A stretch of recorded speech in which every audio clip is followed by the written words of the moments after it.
Bonjour à tous et bienvenue dans cette nouvelle méditation biblique où l'on continue notre parcours dans l'évangile de Luc, ce qui nous amène aujourd'hui à Luc 12, versets 54 à 59.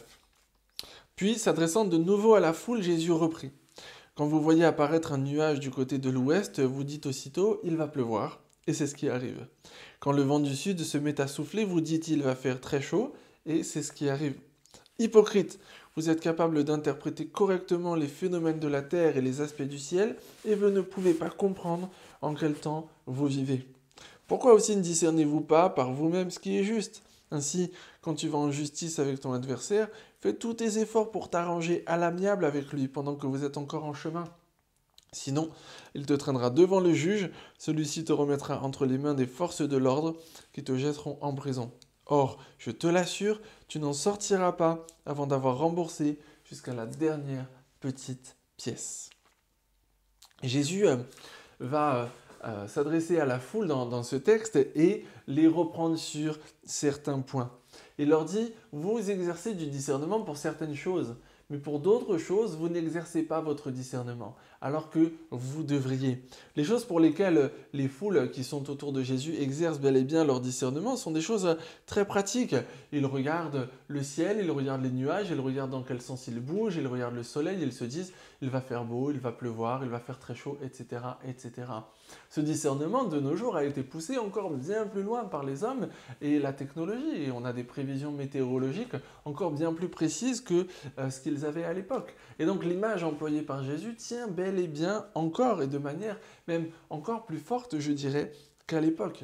Et donc cette euh, manière d'interpeller la foule que Jésus va employer est aussi là pour nous. Et le mot qu'il emploie est un mot qui n'est pas forcément très agréable à entendre. Il leur dit hypocrite. Vous êtes capable d'interpréter correctement tout ça, mais ce qui s'est passé autour de vous d'un point de vue spirituel, vous n'avez pas été capable de l'interpréter. Et cela, ça pose la question de savoir quelles sont les choses dans notre vie sur lesquelles on va se focaliser le plus et quelles sont les choses sur lesquelles nos yeux vont être le plus facilement ouverts.